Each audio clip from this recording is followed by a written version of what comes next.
하나님 말씀 마태복음 5장 10절에서 12절까지 보도록 하겠습니다. 마태복음 5장 10절에서 12절까지입니다. 같이 읽겠습니다. 시작. 의의를 위하여 박해를 받은 자는 복이 있나니 천국이 그들의 것임이라.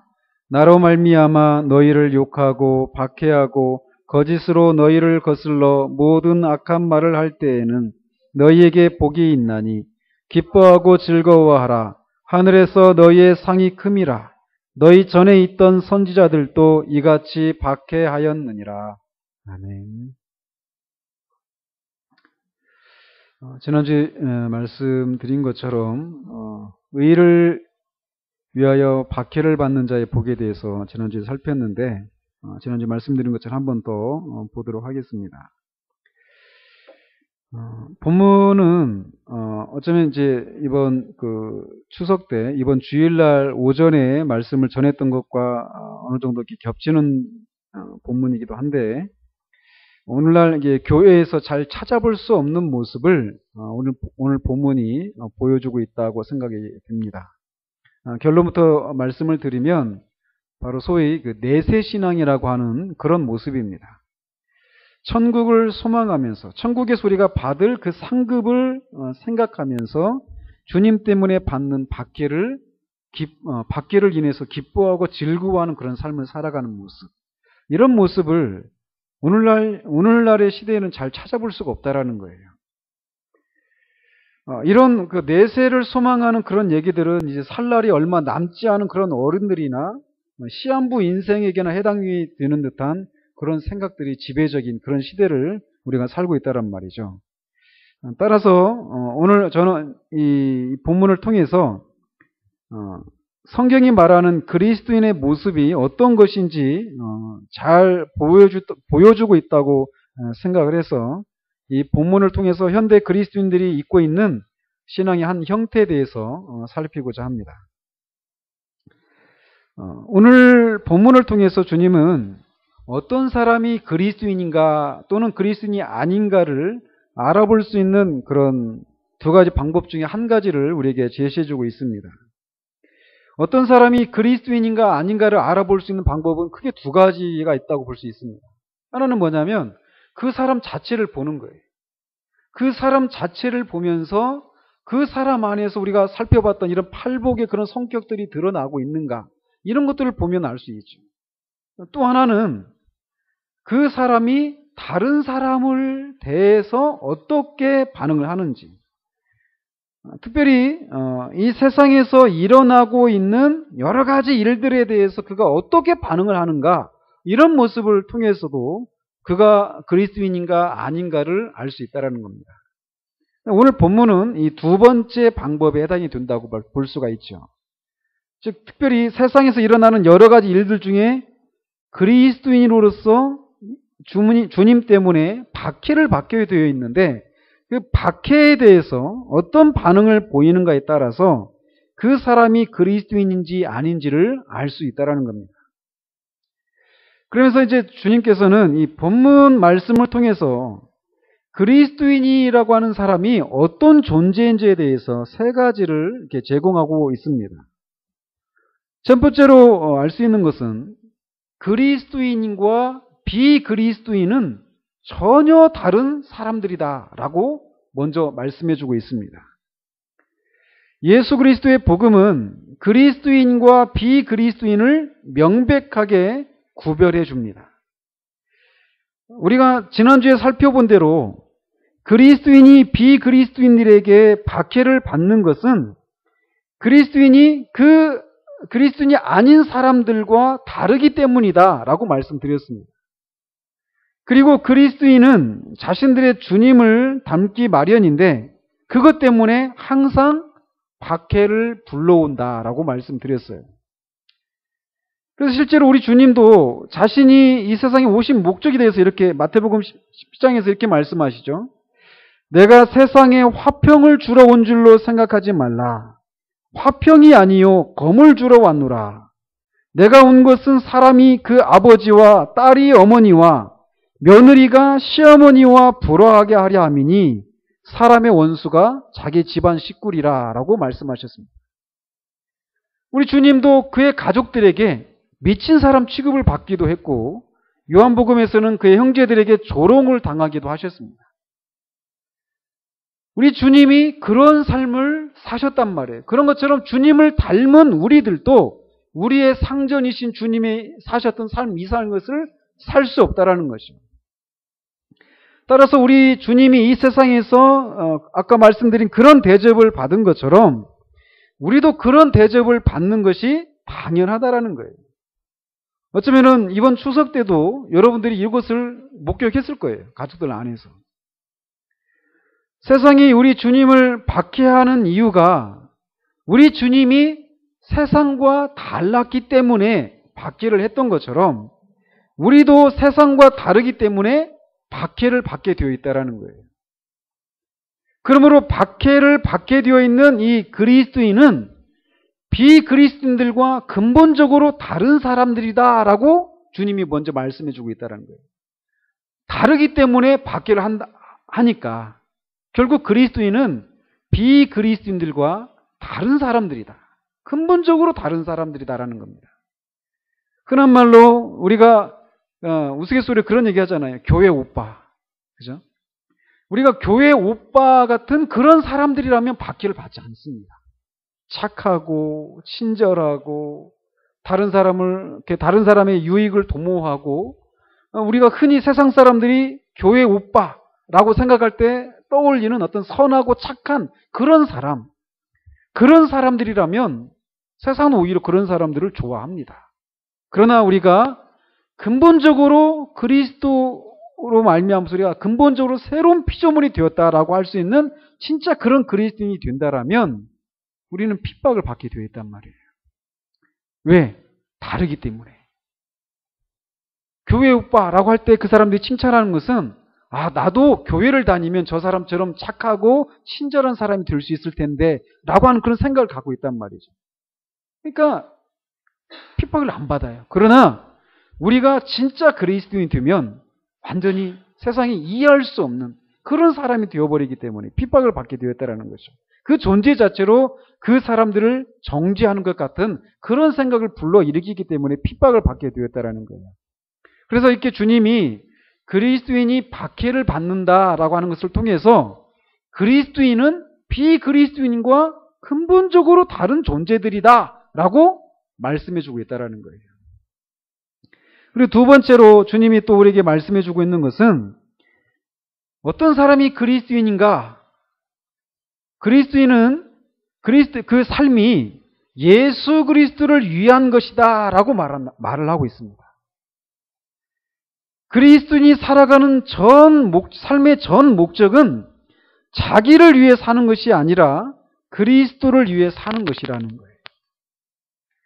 그리스도인의 생활은 항상 주 예수 그리스도의 지배를 받으면서 예수님께서 뭐라고 하실까? 예수님이 이것을 싫어하시지 않을까? 예수님이 이것을 좋아하시는가? 예수님께 이것이 영광이 되어지는 것인가? 라고 하는 것을 그런 것에 지배를 받는다라는 겁니다. 그리스도를 위하여 라고 하는 것은 그리스도인의 생활을 통제하는 동기라는 거예요. 그리스도인은 바로 그런 사람이라는 겁니다. 그리스도인은 예수 그리스도와 떨어져서 생각할 수가 없습니다.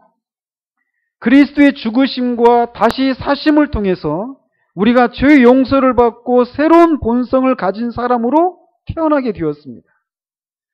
그리스도인이란 이렇게 존재 자체가 그리스도를 떠나서는 생겨날 수도 없고 삶을 살아갈 수도 없는 그런 존재라고 주님이 말씀하시는 거예요. 주님이 나로 말미암아 라고 말씀하십니다. 그리스도인의 모든 것이 그리스도로 말미암아, 그리스도를 위하여 라고 하는 이런 문구에 매인다라는 겁니다. 그렇기 때문에 이것은 우리의 신앙 고백이 진실한지 아닌지를 드러내주는 중요한 시금석이 될 수 있습니다. 정말 내가 사는 이유가 그리스도를 위하여라고 말할 수 있는가라는 겁니다. 그것이 그런 고백을 할 수 있는가 아닌가라는 거죠.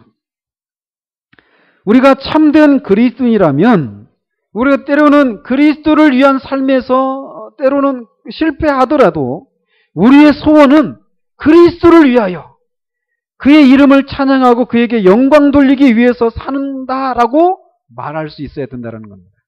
그리스도인은 바로 그런 사람들이라는 거예요. 그의 전 삶이 예수 그리스도를 위한 것이다 라고 말할 수 있는 사람이 그리스도인이라는 겁니다. 그리고 또 주님이 세 번째로 말씀해 주고 있는 것은 그리스도인의 삶은 앞으로 임할 하늘나라에 대한 생각에 의해서 지배를 받는 그런 사람이다라는 겁니다. 이 세 번째 원리가 오늘날의 그리스도인들의 마음에서 많이 사라진 것이 아닌가라고 하는 생각을 하게 됩니다.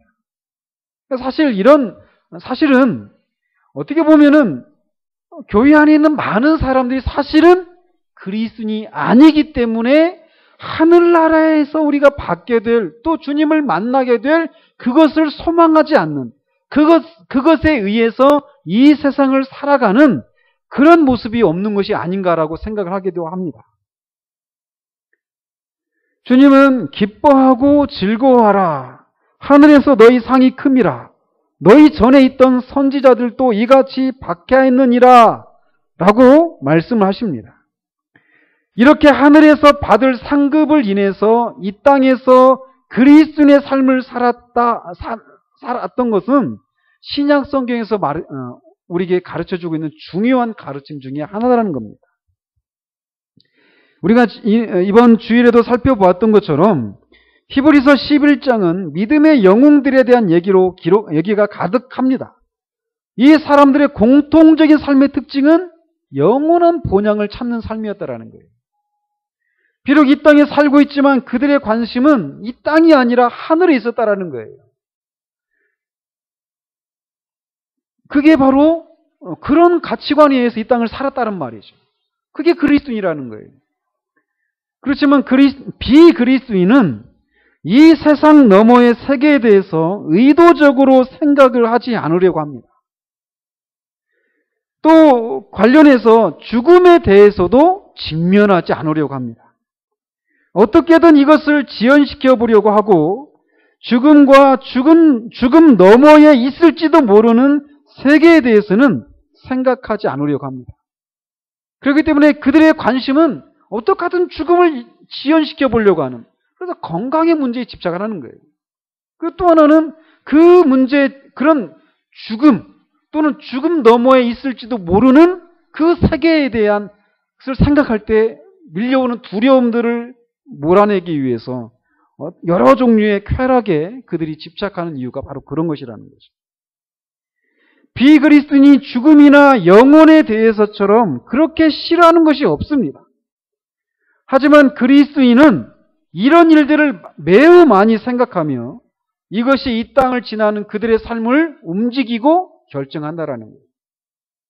그리스도인이 이렇게 영원한 하늘나라에 대한 생각에 의해서 삶이 지배받는 삶을 살아가는 사람들이다라고 주님이 본문을 통해서 우리에게 말해주고 있다는 겁니다. 자, 이렇게 비그리스도인과 전적으로 다르고 또 삶의 목적도, 삶을 살아가는 원동력도 철저히 다른 그리스도인은 이 땅에서 박해를 받게 되어 있다는 거예요. 이것을 피할 수가 없다는 겁니다. 그리고 이렇게 박해를 받게 될 때 방금 말씀드렸던 이 세 가지 원리, 즉 그리스도인은 비그리스도인과 다르다. 또 그리스도인은 그리스도를 위해서 살아가는 사람들이다. 또 그리스도인은 하늘에서 받게 될 그 상급에 의해서 지배를 받는 삶을 살아가는 사람들이다. 라고 하는 이 세 가지 원리가 박해를 받게 될 때 어떻게 작용되는지에 대해서 이 본문을 통해서 살펴보도록 하겠습니다. 자, 그 원리를 이렇게 살펴보기 전에 먼저 그리스도인이 이 땅을 지나면서 박해를 받게 되어 있는데 그 박해의 종류는 굉장히 다양한 형태로 나타날 수 있다는 것을 먼저 알아야 합니다. 우리가 금요 기도회 때마다 흩어져 있는 그 지체들, 세계에 흩어져 있는 그 지체들을 위해서 우리가 기도하잖아요. 핍박받는 지체들을 위해서 기도하는데 우리가 다분히 그런 지체들을 위해서 기도할 때 대부분 그들이 불교권에 있고 이슬람권에 있고 또 힌두교권에 있어서 또 사회주의권에 있어가지고 그런 이유들 때문에 물리적인 그런 핍박을 받고 있는 지체들입니다. 대부분. 그러나 그런 식으로 박해가 물리적이고 때로는 폭력적일 수 있습니다. 또 때로는 직장을 잃어버리는 것일 수도 있습니다. 그러나 우리나라 같은 이런 상황 속에서는 이런 종류의 물리적이고 직장을 잃어버린다든지 이런 일은 그렇게 없다고까지 말할 수는 없지만 그렇게 심한 정도로 두드러진 모습으로 드러나고 있지 않지만 엄연히 이 땅에 살아가면서도 종교의 자유가 보장되고 있는 이 나라 안에서도 그리스도인이기 때문에 박해를 받게 되어 있다는 거예요. 그 박해의 종류는 그렇게 물리적인 것이 아니라 할지라도 사람들로부터 어떤 조롱과 경멸과 조소를 받는 그런 것으로 나올 수도 있습니다. 또는 어떤 한 조직 안에서 은근히 왕따를 당하는 그런 경우들도 있습니다. 하지만 박해의 종류가 어떤 것인지는 중요한 것이 아닙니다. 그리고 박해의 종류를 비교하면서 나는 당신들보다 더 힘든 상황 가운데 있어. 내가 당신보다 더 큰 박해를 받고 있어. 라고 생각하면서 어떤 영적인 우월감을 가질 필요도 없고 또 반대로 그렇지 못한 그렇게 우리가 핍박받는 그런 지역에 있는 지체들을 보면서 영적인 어떤 열등감을 가질 필요도 없습니다. 박해의 종류가 어떤 것인가 이건 중요한 게 아니라는 거죠. 중요한 것은 그리스도인들이 이런 일들이 일어날 때 박해를 받게 될 때 어떻게 대처하느냐라는 것입니다. 그리스도인들이 박해에 직면할 때 어떻게 대처해야 되는가에 대해서 주님이 이 본문을 통해서 우리가 제시해주고 있는데 첫 번째로 그리스도인은 박해를 받을 때 그것에 대해서 보복을 해서는 안 된다는 겁니다. 본래 우리가 거듭나지 우리 온유한 자의 복을 살필 때도 이렇게 잠깐 말씀을 드렸지만 우리의 그 타고난 본성은 우리 자신이 공격을 받을 때 그것에 대해서 변호하려고 하고 그것에 대해서 이렇게 보복하려고 하는 그런 본능을 가지고 있습니다. 하지만 그리스도인은 아까도 첫 번째 말 살펴봤던 것처럼 비그리스도인들과 근본적으로 다른 존재라는 거예요. 그렇기 때문에 우리가 전적으로 다른 존재이기 때문에 박해를 받을 때 비그리스도인들처럼 어떤 본능적으로 그것에 대해서 자신을 보존하려고 하고 보복하려고 하는 그런 태도를 취해서는 안 된다는 겁니다. 뿐만 아니라 그렇게 보복을 받게 됐을 때 그것에 대해서 그런 상황에 대해서 분노를 느껴서도 안 된다는 겁니다. 사실 이렇게 하기가 쉽지가 않죠. 그죠?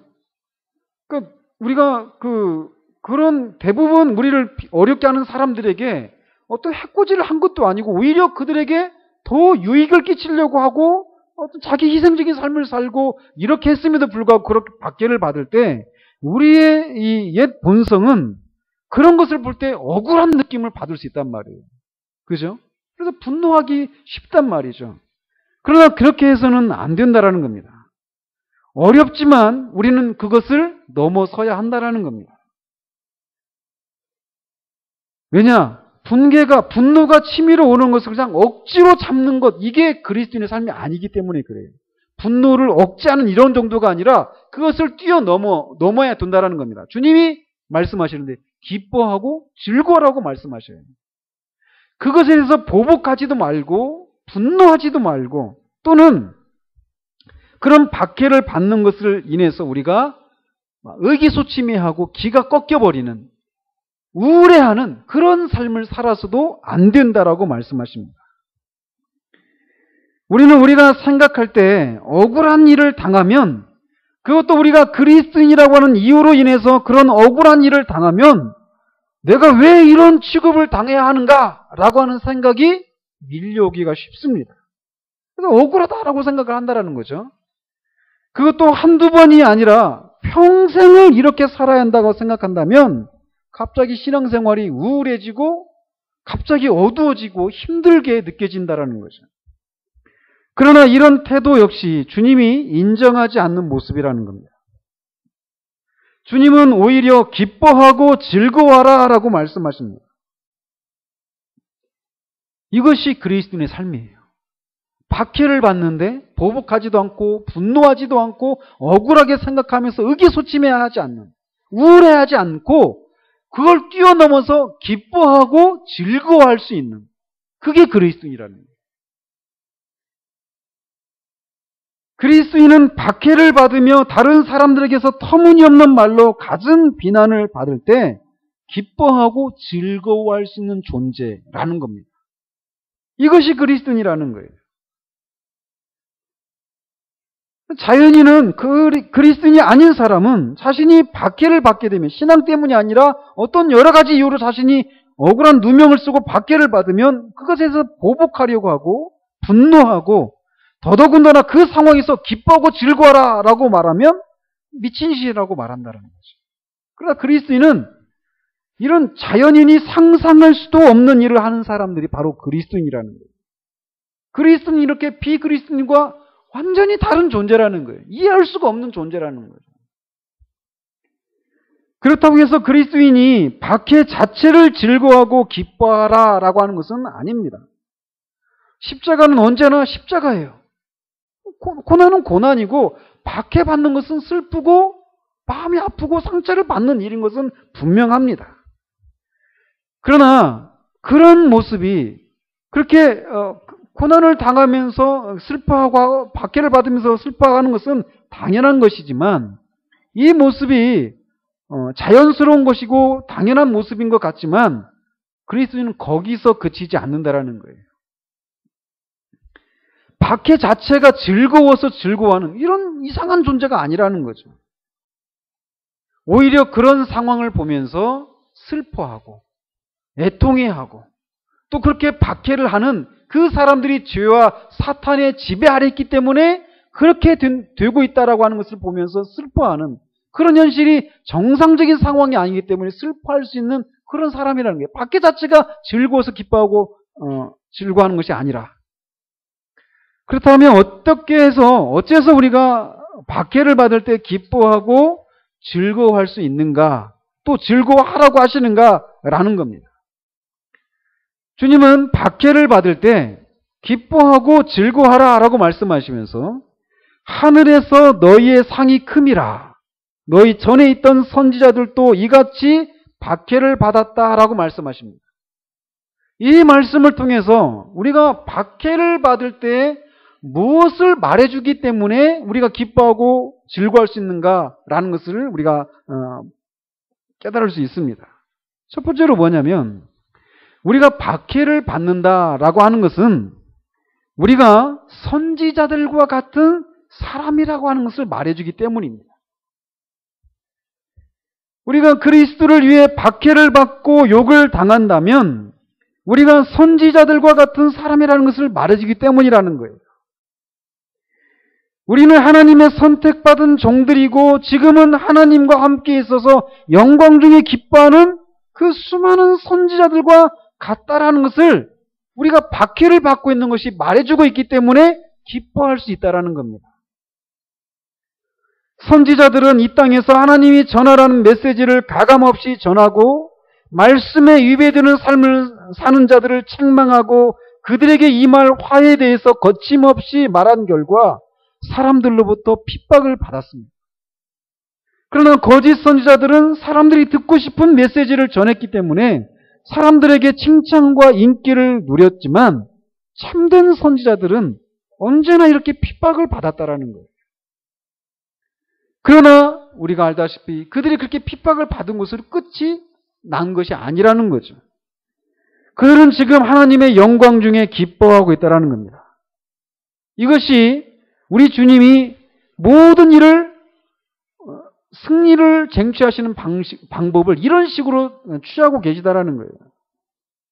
즉 어떤 의미에서 주님은 마귀마저도 축복의 도구로 사용하십니다. 마귀는 주님의 허락하에 그리스도인들을 박해하며 그들을 불행하게 합니다. 그러나 주님은 이것을 승리로 바꾸신다는 거예요. 그러므로 우리는 사탄에게 오히려 핍박을 받을 때 고맙다. 너는 내가 하나님의 자녀라는 증거를 제공하고 있다. 만약 내가 하나님의 자녀가 아니었다라면 그리스도를 위해서 박해를 받지 말아야 했을 것인데 내가 박해를 받는 것을 통해서 내가 하나님의 자녀라고 하는 것을 증거해주고 있다. 그러니까 그런 측면에서 고맙다라고 말할 수 있는 그런 사람들이라는 거죠.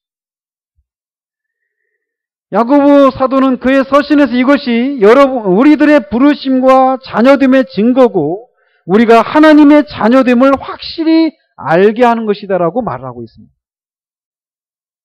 박해를 받는 것은 내가 이렇게 선지자들과 같은 그런 존재, 하나님의 자녀가 되었다라고 하는 것을 말해주는 것이라는 거예요. 뿐만 아니라 우리가 주님을 위해서 중상과 박해를 받는 것은 우리가 주님과 동일한 신분이 되었음을 의미하는 것이 되기도 합니다. 우리도 주님이 받은 대우를 받고 있는 셈이기 때문에 그렇습니다. 즉 우리가 하나님의 자녀가 되었다는 사실을 증명해 주는 것이 되기 때문에 주님을 위해서 받는 박해를 우리가 기뻐할 수 있다는 거예요. 또 우리가 박해를 기뻐하고 즐거워해야 될 두 번째 이유는 우리가 장차 어떤 곳에 거하게 될 것인가를 말해주고 있기 때문에 그렇습니다. 주님은 박해를 받을 때 기뻐하고 즐거워하라 라고 말씀하십니다. 왜냐하면 하늘에서 우리의 상급이 크기 때문이다 라고 말씀하십니다. 주님은 이 박해가 우리에게 일어나게 되면 그것은 우리가 천국에 가게끔 되어 있다라고 하는 사실을 말해주는 것이다라고 말씀하고 계신 거예요. 세상은 우리를 이렇게 박해함으로써 우리가 세상에 속하여 있지 않고 우리가 그들과 구별된 별개의 존재이고 다른 영역에 속하여 있음을 말하면서 그로 인해서 우리가 천국에 가게 된 사실을 증명하는 셈이라는 거예요. 즉 우리가 기뻐할 수 있는 것은 우리가 장차 천국에 이르게 될 것이고 그곳에서 우리에게 베푸실 상급이 크기 때문이다라고 주님이 말씀하시는 거예요. 이 두 가지입니다. 박해는 우리가 하나님의 자녀가 되었다. 선지자들과 같은 그런 반열이 있게 되었다. 그런 것을 말해주는 것이고 우리가 장차 천국에 가게 되어 있다. 천국에서 우리에게 큰 상급이 우리에게 기다리고 있다. 이것을 말해주는 것이기 때문에 기뻐하고 즐거워할 수 있다는 겁니다.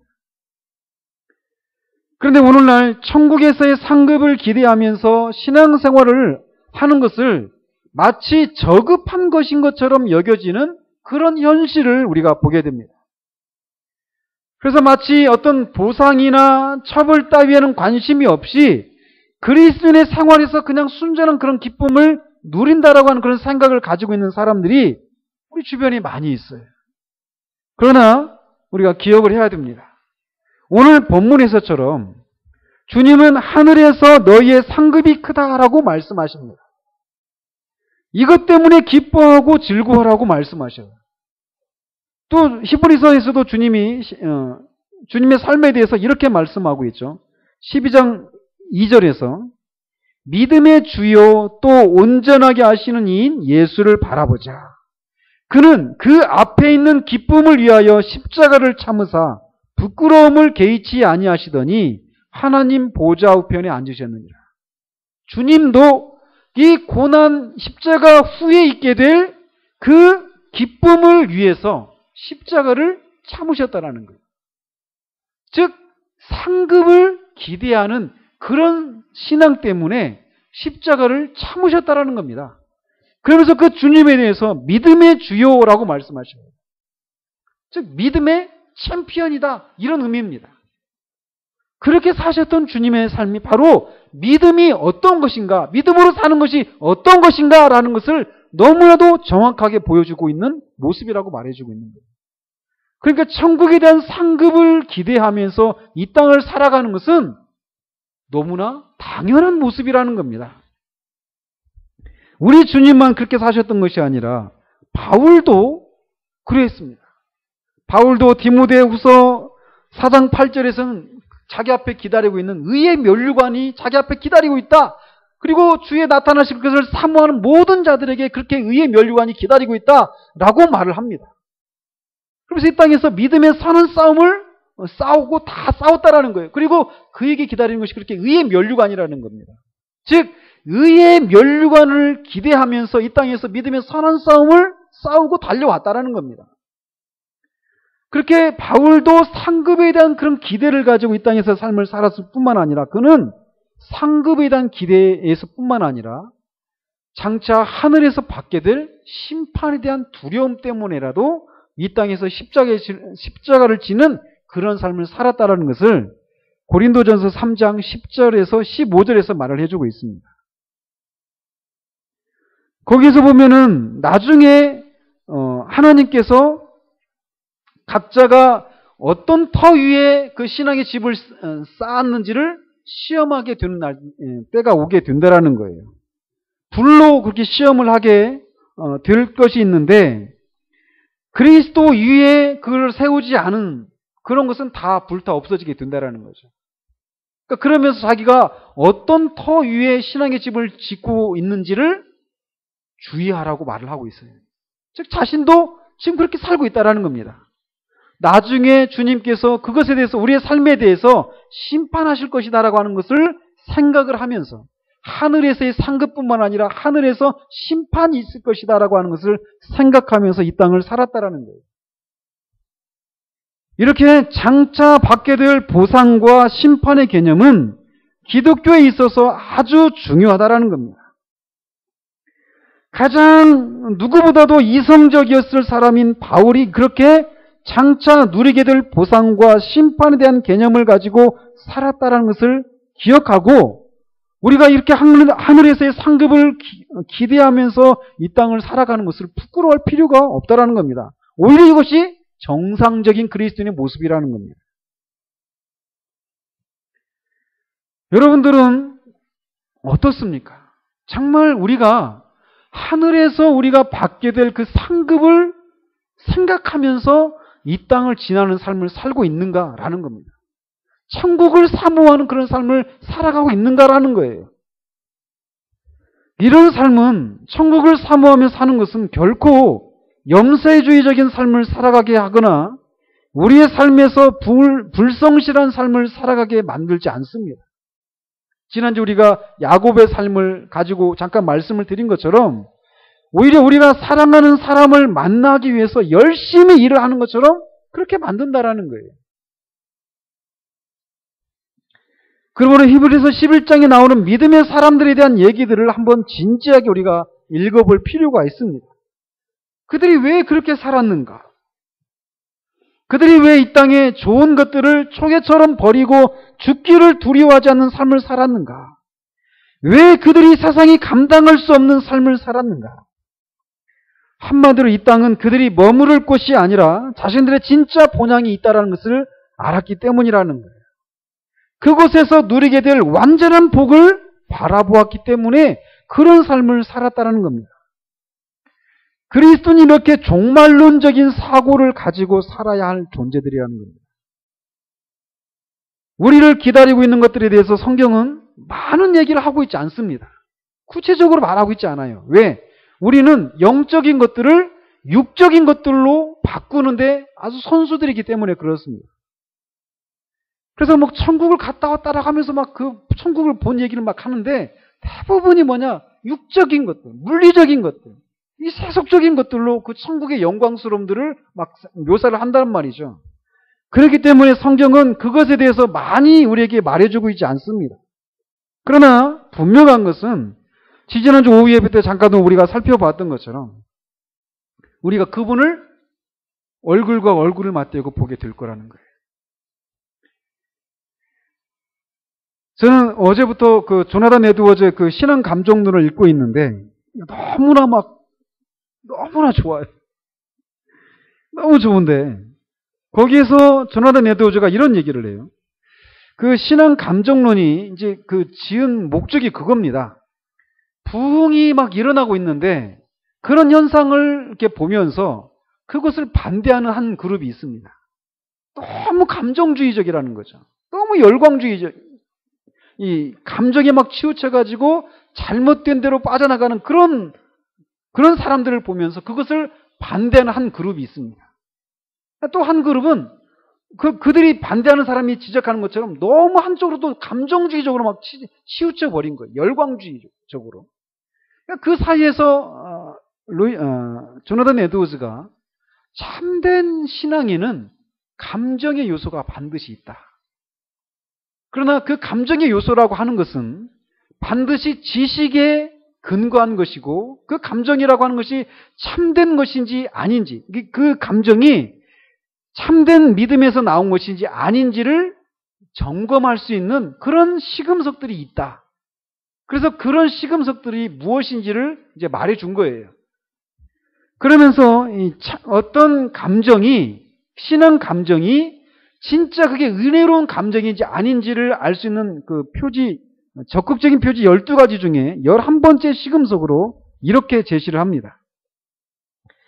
은혜로운 감정이 더 고양되고 더 순수해질수록 하나님에 대한 갈망이 더욱 커진다라고 말하고 있어요. 즉, 한 사람의 신앙이, 한 사람이 어떤 영적인 체험을 했어요. 근데 거기서 뭐 어떤 기쁨을 누리고 막 어떤 신앙적인 감정을 누리고 있습니다. 근데 그것이 진짜 믿음에서 나온 것인지 아닌지를 알 수 있는 시금석 중에 하나가 뭐냐? 하나님에 대한 갈망이 계속 커져가고 있는가라는 거예요. 일시적이지 않다라는 거죠. 참된 신앙은 하나님에 대한 갈망이 계속 커져간다라는 거예요. 그런데 거짓된 신앙은 자기 만족적이라는 겁니다. 그래서 옛날에 자기가 그 첫사랑을 기억하면서 살 뿐이에요. 그리고 예전에 크게 어떤 은혜를 체험했던 것을 그것만 붙들고 살아가는 겁니다. 그런데 그 사람이 진짜 신앙 체험을 했다라면 하나님에 대한 갈망이 계속 커져간다라는 거예요. 왜? 이 은혜가, 그 은혜를 경험하면 하나님의 탁월하심이 더욱 분명하게 이해가 된다라는 거예요. 하나님의 거룩하심, 하나님의 그런 도덕적인 성품들 있잖아요. 그것이 더 분명하게 이해가 된다라는 거죠. 옛날에는 뭐 1 정도 알았다라면 은혜가 더 성장하면 성장할수록 그 정도가 더 기뻐져 한 거예요. 그러니까 성도들의 입장에서는 어떤 일들이 일어나느냐? 그 하나님과 우리 사이에 간격이 더 커지게 된다라는 거예요. 그렇지 않겠어요? 그래서 옛날에 하나님을 알고 누렸습니다. 막 그 하나님을 우리가 즐거워했어요. 근데 시간이 흘렀는데 내가 과연 하나님을 아는가? 이런 생각이 들 정도로 하나님이 너무 크신 분으로 또 다가오는 겁니다. 그리고 그 하나님과 나 사이에 너무 큰 간격이 있는 거예요. 근데 이 큰 간격을 참된 성도들은 막 메꾸려고 노력을 한다라는 거예요. 이게 참된 신앙을 가진 사람들에게 있는 은혜로운 표지 중에 한 가지라는 겁니다. 그래서 그런 차이를 극복하고자 하는 그런 갈망이 더욱 커진다라는 거예요. 그래서 이 땅을 살아가면서 아까 제가 이 부분을 읽으면서 하나님도 막 기도를 하는 거예요. 성도는 이 땅을 살아가는 성도들의 삶은 그런 거예요. 하나님을 향한 갈망이 있습니다. 하나님의 은혜를 또 그 갈망을 가지고 하나님을 자꾸 추구하는 가운데 하나님이 또 그것을 우리에게 보여주십니다. 우리가 그것을 막 기뻐합니다. 누립니다. 근데 그 누림이 있으면 그걸로 끝나는 게 아니에요. 또 하나님이 또 막 더 알고 싶은 그 간격을 막 메꾸고 싶은 그런 차이를 더 극복하고 싶은 그런 갈망이 또 우리 안에 생기는 거예요. 그래서 또 갈급함이 또 생겨나는 거예요. 그러면 또 그 갈급함을 가지고 또 추구하면 또 하나님이 채워주십니다. 근데 또 생기는 겁니다. 그러면 하나님 앞에 제가 기도하기를 이 복된 피곤함, 제가 붙이기를 주님, 이 성도는 정말 이 복된 피곤함, 이것이 이 땅을 살아가는 그리스도인의 정상적인 모습입니다. 하나님, 제가 이 복된 피곤함의 길에 계속 들어서겠습니다. 이게 참된 성도의 모습이라는 거예요. 그러니까 이 땅을 지나는 성도들에 있어서 가장 큰 소망 중에 하나가 무엇이냐? 그 주님을 시원하도록 더 이상 더라고 할 수 없을 정도로 완전히 하나님을 아는 것, 하나님을 이해하는 것, 그런 갈망이 이 땅을 지나는 성도들의 이 마음 중심에 있는 거예요. 근데 하늘에 가면 그 주님을 우리가 얼굴과 얼굴을 맞대고 본다라는 겁니다. 이게 성도들에게 있는 거예요. 그러니까 그런 갈망을 가지고 있는 그런 상급이 우리에게 기다리고 있다는 겁니다. 그런 상급을 받을 사람이기 때문에 우리가 박해를 받는다라는 거예요. 그러니까 박해를 받을 때 내가 이렇게 원하고 갈망하는 것을 진짜 받을 수 있는 사람이구나 라고 하는 것을 확인할 수 있기 때문에 기뻐하고 즐거워할 수 있다는 거예요. 성경은 우리가 그렇게 얼굴과 얼굴을 맞대고 주님을 보게 될 것이다라고 말씀하고 있어요. 더 이상 슬픔이 없습니다. 주님을 인해서 주님을 온전히 사랑하지 못하게 되는 우리 안에 있는 어떤 죄들, 우리의 이런 문제들이 완전히 해결되는 거예요. 육신적인 연약함도 없게 되는 거죠. 이별도 없고 어떤 불행도 없게 되는 날이 오게 된다라는 겁니다. 완전한 기쁨, 순전한 영광, 순결, 경이로움, 이것으로 가득한 그 날이 우리에게 기다리고 있다는 거예요. 박해를 받는다라고 하는 것은 그것을 우리가 누리게 될 사람이라고 하는 것을 말해준다라는 거예요. 그러니까 박해 그 자체가 즐거워서가 아니라 그 자체가 그런 상급을 우리가 받을 사람이라고 하는 것을 확인시켜주고 있기 때문에 기뻐하고 즐거워할 수 있다는 거예요. 여러분들은 이것을 얼마나 묵상하십니까? 이게 우리가 박해를 받을 때마다 주님 때문에 우리가 삶에서 이런저런 다양한 종류의 박해와 고난을 받을 때 이것을 묵상하는 것을 통해서 우리가 그것을 우월해하고 의기소침하고 이런 게 아니라 기뻐하고 즐거워할 수 있는 데까지 간다라는 거예요. 주님 때문에 박해를 받고 계십니까? 주님의 권면을 들으십시오. 기뻐하고 즐거워하십시오. 주님은 당당하십니다. 우리가 그런 상급을 누릴 존재이기 때문에 선지자들과 같은 그런 바늘에 우리가 같은 바늘에 있는 사람이 되었다라는 것을 말해준다라는 거예요. 그러므로 박해를 받을 때 기뻐하고 즐거워하시는 여러분이 되시기를 주님의 이름으로 축원드립니다.